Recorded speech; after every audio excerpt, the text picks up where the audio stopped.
Welcome to Deepika's English class. Today we will do the third chapter of Honeydew, class 8, Glimpses of the Past. Before you read, here are some pictorial glimpses of the history of our country from 1757 to 1857.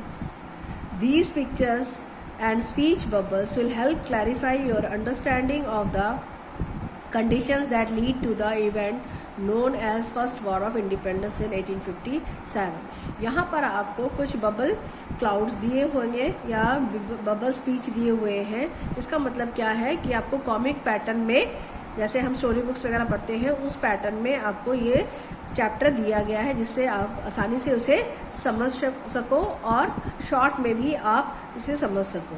ये हमारे स्वतंत्रता की पहली आज़ादी की पहली लड़ाई का किस्सा है.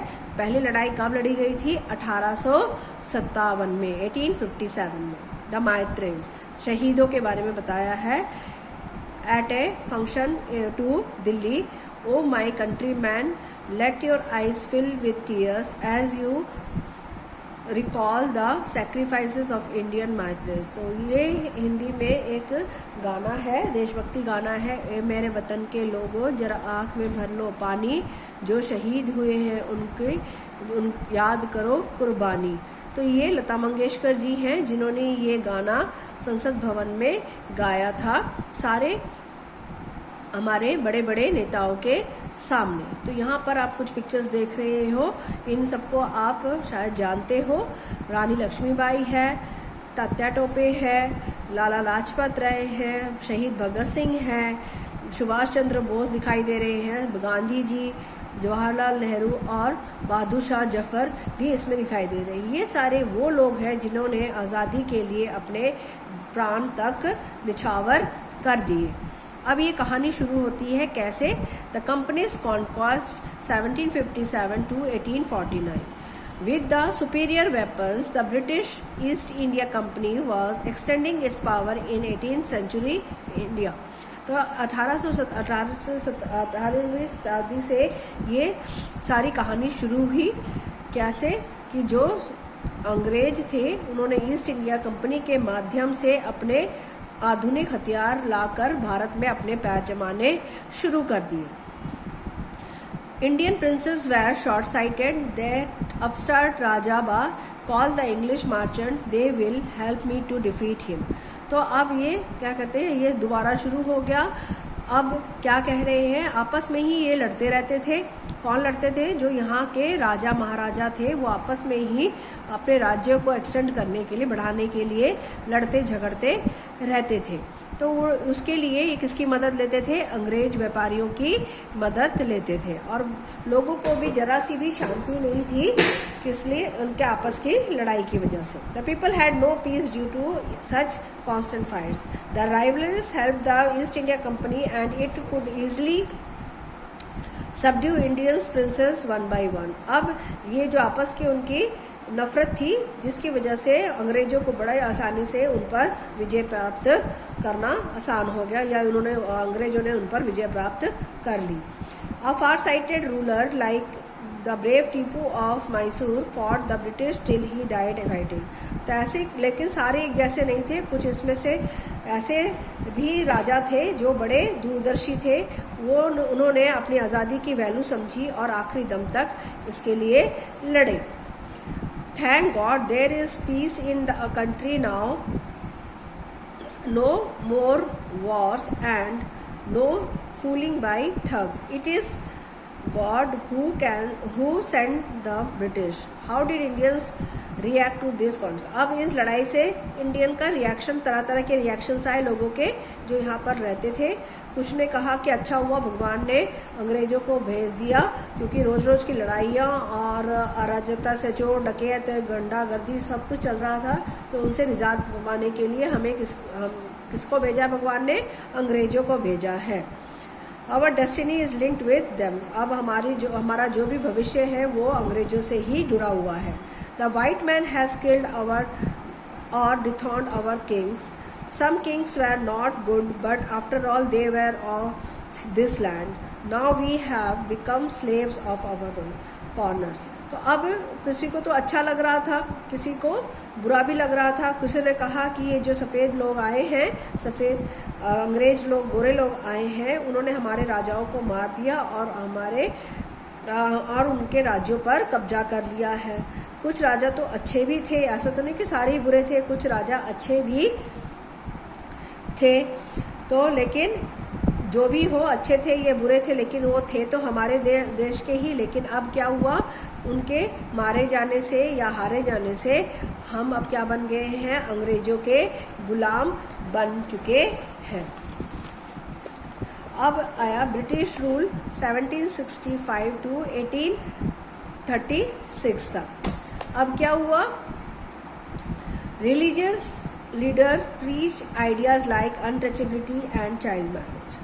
Anyone who crosses the seas loses his religion। अब क्या हुआ, सिर्फ ब्रिटिश रूल में अंग्रेजों का ही आतंक नहीं था, जो रिलीजियस धार्मिक नेता थे उन्होंने लोगों को क्या सिखाना शुरू कर दिया, अनटचेबिलिटी, बड़े छोटे का, तुम बड़े हो हम छोटे हैं, तुम नीची जात हो ऊंची जात हो, और साथ ही छोटे बच्चों की शादियां भी करानी शुरू कर दी। इसका मतलब समाज में कुरीतियां आने लग गई।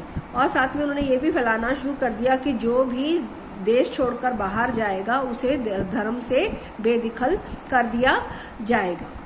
All the misery in the world is due to women. और साथ में उन्होंने औरत के ऊपर भी तोहमत लगाई, उनको भी नहीं बख्शा। क्या कहा कि सारे दुख दर्द जो भी हैं वो किसकी वजह से होते हैं, औरतों की वजह से होते हैं, इसलिए औरतों को कोई सम्मान या अधिकार नहीं मिलने चाहिए। The truth was that Indians had lost self respect, the British scorned them. सच्चाई तो ये थी कि अब इनमें आत्मसम्मान नाम की कोई चीज़ बाकी नहीं थी। ये पिक्चर में अभी आप देख रहे हो कैसे उसकी जी हजूरी कर रहा है, और उन्होंने इसका फ़ायदा उठाया। The natives are unworthy of trust, incapable of honesty. True, your honor, but I am honest. तो उनके सामने ही देखो बुराई कर रहे हैं। क्या कह रहे हैं, जो यहाँ के नेटिव्स हैं, लोकल हैं, वो भरोसे के बिल्कुल भी लायक नहीं है, इनसे ईमानदारी की आशा भी नहीं करनी चाहिए। बोलते हाँ हाँ बिल्कुल सच कह रहे हो आप, लेकिन मैं बहुत ईमानदार हूँ। Being merchants of British wanted quick profits. Their heavy taxes forced farmers to abandon their fields. But you men are taking all my crop. You are still in arrears. If you don't pay, next week I will send you to jail. अब क्योंकि ये व्यापारी थे तो इनको बहुत जल्दी मुनाफा कमाने की लालच था, तो उन्होंने जो वहाँ के फार्मर्स थे उनको उनके खेत से ही क्या कर दिया, बेदखल कर दिया। तो अब वो जो भी फसल होती वो उसे उठाकर ले जाते, और अगर फिर ऊपर से कहते कि अभी भी तुम्हारा बकाया जो है बाकी है, अगर तुमने नहीं दिया तो तुम्हें जेल में डाल दिया जाएगा। Still the British invented other methods which give them more profits. अब इसके बावजूद भी ब्रिटिश ने नए नए तरीके ईजाद करते रहते, जिससे कि वो ज़्यादा से ज़्यादा क्या कमा ले, मुनाफा कमा ले। The goods manufactured in England should not have any import duty when brought into India. A good idea. The East India Company's laws began to cripple Indian business. हमारे देश में ही सामान बनाते वो और अपने देश में भेज देते, वहाँ से जो सामान आता है उसका कोई रेवेन्यू वो देते नहीं, और इस तरह से धीरे धीरे सारी इंडस्ट्रीज़ क्या होने लगी, ख़त्म होने लगी। Inevitably, famine followed between 1822 and 1836. 15 lakh Indians died of starvation. इसी बीच क्या हो गए, अकाल आ गया, भूखमरी आ गई, जिसकी वजह से 15 लाख से लोग ज़्यादा लोग क्या हो गए, भूख से ही मर गए। The British policy ruined the expert artisans and their business. जो कारीगर थे उनको भी उनके रूल्स और रेगुलेशंस ने ख़त्म कर दिया। अब देखें राम मोहन, इसके बीच में एक आशा की किरण नज़र आई। वो कौन थे, Ram Mohan Roy 1717 to 1833। Ram Mohan Roy, a learned man from Bengal, understood what was wrong with the country. Let us not despise ourselves. Our ancient culture is great and we are capable of greater achievements. We must first reform our society. Superstitions have been ruining us. तो राममोहन राय बहुत पढ़े लिखे थे. उन्होंने ये पता किया कि देश की हालत इस तरह से क्यों है, क्या लोगों में कमियां हैं और क्या हमारे में कमियां हैं जिसकी वजह से हम क्या हो रहे हैं, अंग्रेज़ों के जुल्म का शिकार हो रहे हैं. तो उन्होंने कहा हमें अपने आप को छोटा नहीं समझना चाहिए. हमारा जो पुरानी संस्कृति है वो बहुत बड़ी है और हम बहुत ग्रेट अचीवमेंट्स बहुत कुछ कर सकते हैं. तो हमें पहले अपने आप को ठीक करना होगा, अपने आप को एकजुट करना होगा. इसके लिए जो सुपरस्टिशंस है, जो हम गलत धारणाएं या मान्यताएं हैं जो हमारे धर्म विरोधी हैं या हमारे रास्ते में रुकावट हैं, उनको नहीं मानना है या हम उनको दूर हटाना है. He told his wife Uma, उनकी वाइफ का नाम उमा था. क्या कहा? Cows are of different colours but the colour of their milk is the same. Different teachers have different opinions but the essence of every religion is the same. उन्होंने अपनी पत्नी से क्या कहा कि गायें जो होती हैं वो अलग अलग कलर्स की होती हैं, रंग की होती है, लेकिन सबके दूध का रंग क्या होता है? एक ही होता है. इसीलिए डिफरेंट जो भी रिलीजन्स है सबके बातें अलग अलग, लेकिन सबका सार या मतलब क्या है? सेम ही है. He was arrested by he was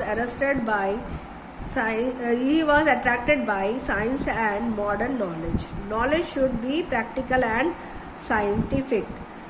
He started newspaper, but the suspicious British stopped them in 1823. तो उन्होंने क्या कहा कि उनको साइंस और मॉडर्न नॉलेज बहुत अट्रैक्ट करता था. तो उन्होंने कहा कि नॉलेज जो है, ज्ञान जो है, प्रैक्टिकल होना चाहिए और साइंटिफिक भी होना चाहिए. तो उन्होंने इसके लिए एक न्यूज़पेपर स्टार्ट किया जो ब्रिटिशर ने डर के मारे बंद करवा दिया. उसके बाद क्या हुआ? He cross the seas and went to England to see what made the British powerful. There he told them, we accept you as rulers and you must accept us as subjects, but you must remember the responsibility a ruler owes to his subject. वो इसी कारण, क्योंकि यहाँ पहले हमने पढ़ा था कि धर्म के जो व्यक्ता है या धर्म को जो संभालते हैं, गुरु जो हैं, वो क्या कहते थे? अगर आप देश के बाहर जाओगे तो आपको धर्म से बाहर निकाला जाएगा. लेकिन इसको ना मानते हुए वो कहाँ गए? देश के बाहर इंग्लैंड गए और वहाँ उन्होंने उनसे कहा कि हाँ चलो हम आपको अपने राजा के रूप में मानते हैं और हम आपकी प्रजा है, लेकिन आपकी रिस्पॉन्सिबिलिटी है कि आप अपनी प्रजा का ध्यान रखें. अब नेक्स्ट आ गया क्या? ऑपरेशन मतलब अंदर गुस्सा भरना. तो ये 1765 से 1835 के बीच हुआ. But the British continue to oppress Indians. In 1818 they had passed regulation 3rd. Under it as Indians could be jailed without trial in a court. अब क्या हुआ? जो ब्रिटिश थे उन्होंने जमाना जारी रखा, हमारे ऊपर अत्याचार करना जारी रखा और 1818 में उन्होंने एक रेगुलेशन एक्ट पास किया जिसमें कहा गया कि इंडियन को, किसी भी भारतीय को जेल में भरा जा सकता है बिना किसी ट्रायल के. उसके ऊपर कोई वकील या जिरह करने की ज़रूरत नहीं है, उसे सीधे सीधे जेल में डाला जा सकता है, सिर्फ उसका इंडियन होना ही काफ़ी है. All the time British officers in India drew big salaries and also made fortune in private business. अब इसके बीच में जो अंग्रेज़ थे वो काफ़ी पैसा बना रहे थे. जो ऑफिसर्स थे, सारे ऑफिसर्स कौन थे? अंग्रेज़ थे. उनको बड़ी बड़ी सैलरी दी जाती और उनके प्राइवेट बिजनेस भी थे जिनसे वो लाखों करोड़ों कमा रहे थे. In 1829 Britain was exporting British goods worth 7 crore rupees to India.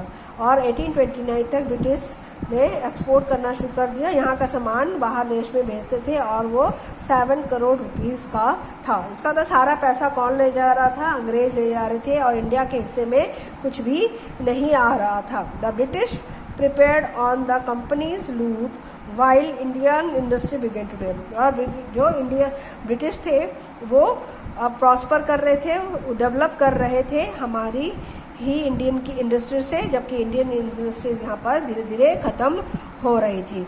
Governor general Bentinck reported back home. Governor general Bentinck थे जिन्होंने इंग्लैंड को वापस चिट्ठी लिखी। क्या लिखा? The bones of cotton weavers are bleaching the plains of India. इसका मतलब क्या हुआ? जो करघा बुनते हैं या जो कपड़ा बुनते हैं उनके शरीर का खून जो है हमारी अंग्रेजों के इंडस्ट्रीज़ को क्या कर रहे हैं? ब्लीच कर रहे हैं, छाट रहे हैं या चूस रहे हैं।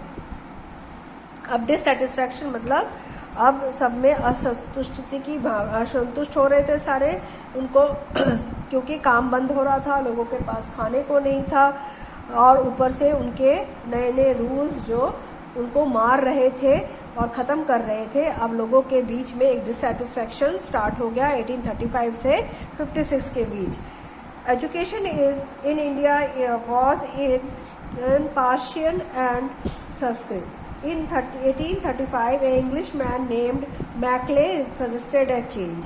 We should teach the native through the English language. I agree. अब क्या हुआ कि इतना सब कुछ होने के साथ साथ जो हमारे यहाँ पर शिक्षा पद्धति थी और एजुकेशन का फॉर्म था वो किस में था? पार्शियन और संस्कृत में था 1835 तक। तो एक इंग्लिश मैन था, एक ब्रिटिशर था जिसका नाम मैकले था। उसने क्या कहा कि हमें इनको इंग्लिश सिखानी चाहिए, तो उनका सरकार जो है वो मान गई। दूसरे अंग्रेज ऑफिसर्स जो थे वो मान गए। English education produce clerks to whom the British gave petty jobs under them.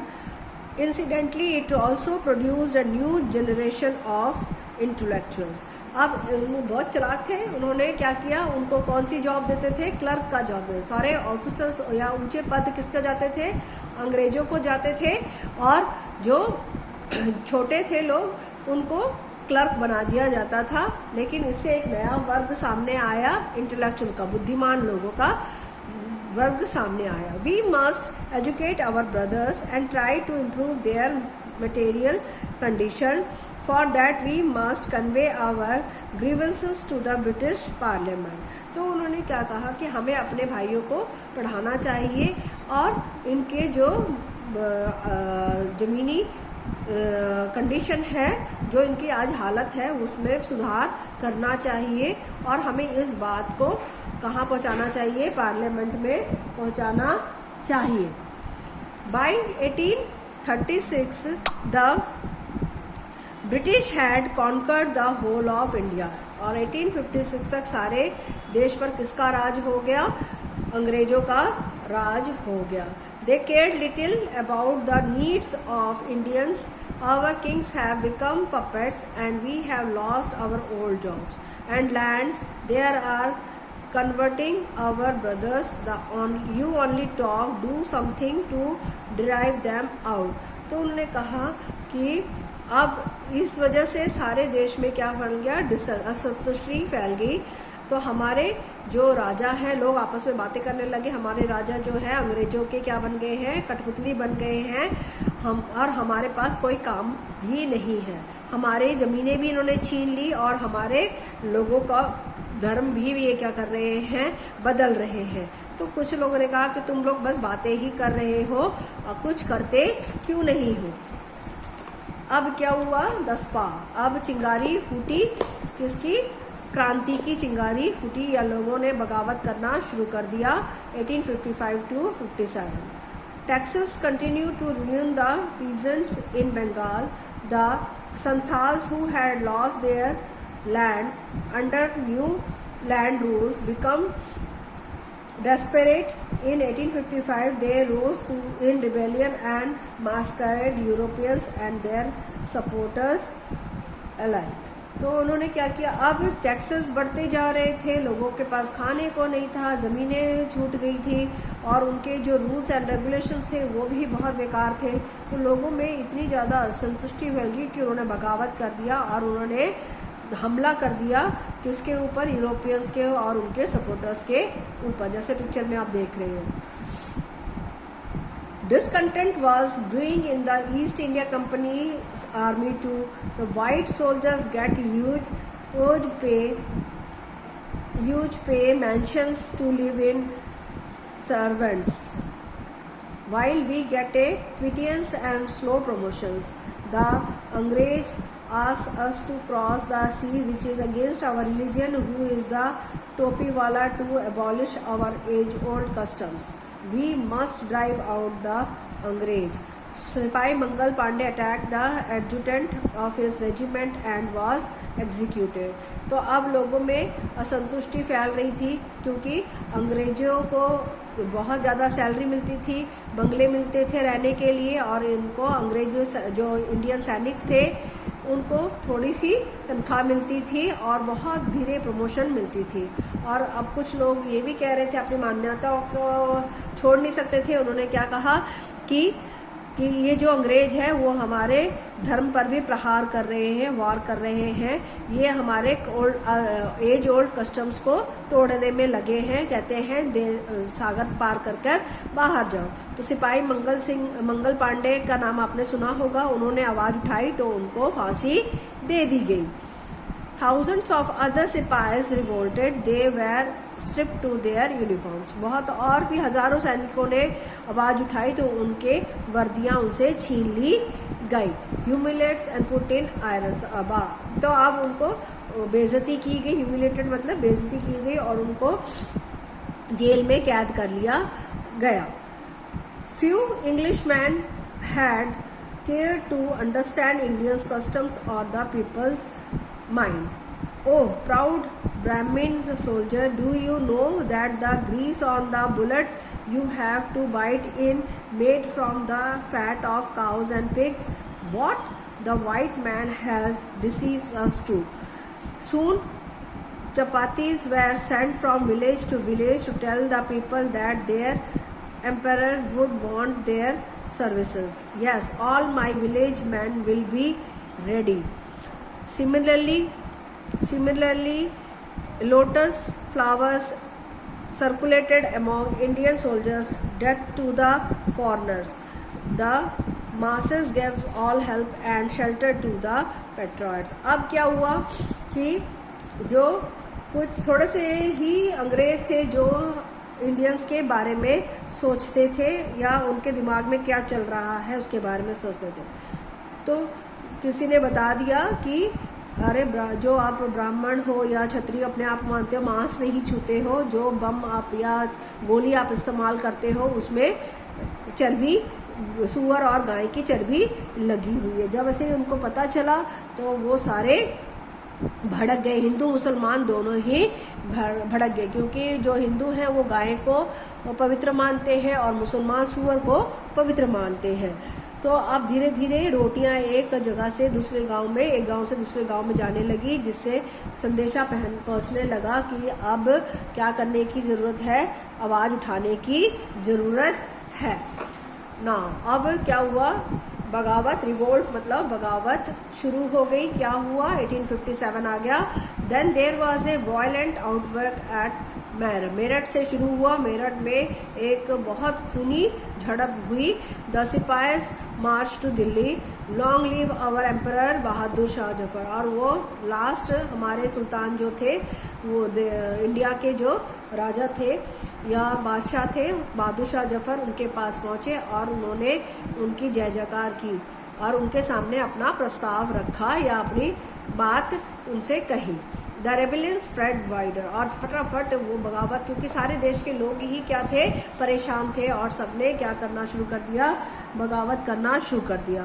Many landlords had lost their lands because of the British policies and they were sold, क्योंकि सारे ही जो जमींदार थे वो सारे आहत थे क्योंकि सबके साथ धोखा हुआ था। The white man rule must end, yes we will help you. और सारे उन्होंने क्या कहा कि हमें अंग्रेज़ों के सरकार को ख़त्म करना है, अंग्रेज़ों को ख़त्म करना है और उन्हें अपने देश से बाहर निकालना है। अब फाइनल आ गया क्या, द फाइट फॉर फ्रीडम, स्वतंत्रता के लिए लड़ाई शुरू हो गई। Many farmer rulers like Begum Hazrat Mahal of Lucknow where bitter. और इसमें कोई आदमी, औरत, पुरुष, स्त्री, बच्चा, बूढ़ा, इस तरह का कोई कैटेगराइजेशन नहीं था, सारे अंग्रेज़ों से त्रस्त थे। तो महारानी जो बेगम हजरत महल थी वो लखनऊ से, उन्होंने भी यही कहा, the white man has taken away my kingdom, मेरे राज्य को हड़प लिया है तो मैं छोड़ूंगी नहीं। They joined the upsurge against the foreigner, तो उन्होंने भी इन विदेशियों के खिलाफ आवाज़ उठाई और उनके साथ हो लिए। किनके साथ? क्रांतिकारियों के साथ हो लिए। पॉपुलर लीडर्स लाइक मौलवी Ahmadullah of Faizabad told the people, rise brother rise, the अंग्रेज इज रीनिंग आवर लैंड। और तो सारे एक एक करके इकट्ठे होते रहे, चाहे हिंदू हो चाहे मुसलमान हो, सारे इकट्ठे होने लगे और एक दूसरे को और दूसरे लोगों को भी अपने साथ जोड़ने लगे जो लोकल पीपल थे। और ये कौन थे? The people rose everywhere in Bareilly, Kanpur and Allahabad, सारे जगहों सारे राज्यों से लोग इकट्ठा होने लगे और अंग्रेजों के विरुद्ध आवाज़ उठाने लगे। Azimullah Khan told Tatya Tope, we should have Peshwa Nana Sahib और our leader as our leader in this war of independence. तो अजीमुल्ला खान ने तात्या टोपे को कहा कि पेशवा नाना साहब को हमारा लीडर होना चाहिए इस स्वतंत्रता की लड़ाई में। The patriots pounced upon the British and fought pitched battles all over North India। तो उन्होंने सारी जगह से इन क्रांतिकारियों को इकट्ठा किया और उन्होंने लड़ाइयाँ शुरू कर दी। नॉर्थ इंडिया, उत्तर प्रदेश में लड़ाइयाँ शुरू कर दी, उत्तर भारत में। 80-year-old Kunwar Singh of Bihar received a bullet in his wrist, mother Ganga this is my last offering to you. तो देखो लोगों ने देश को आज़ादी दिलाने के लिए कितना कुछ किया। ये 80 साल के बूढ़े थे लेकिन फिर भी जब उनके हाथ में गोली लगी तो उन्होंने अपना हाथ ही काट कर गंगा में बहा दिया और क्या कहा कि ये मेरी क्या है, आप ऑफरिंग है, आपको मैंने प्रसाद चढ़ाया है अपने हाथ का। तो आज़ादी हमें इतनी आसानी से नहीं मिली है, इसके लिए लाखों करोड़ लोगों ने, बच्चे, बूढ़े, जवान, बीमार, सभी ने अपना अपना कंट्रीब्यूशन दिया है। अब हमारी ये ड्यूटी है कि हम अपनी इस आज़ादी को बनाए रखें। थैंक्स।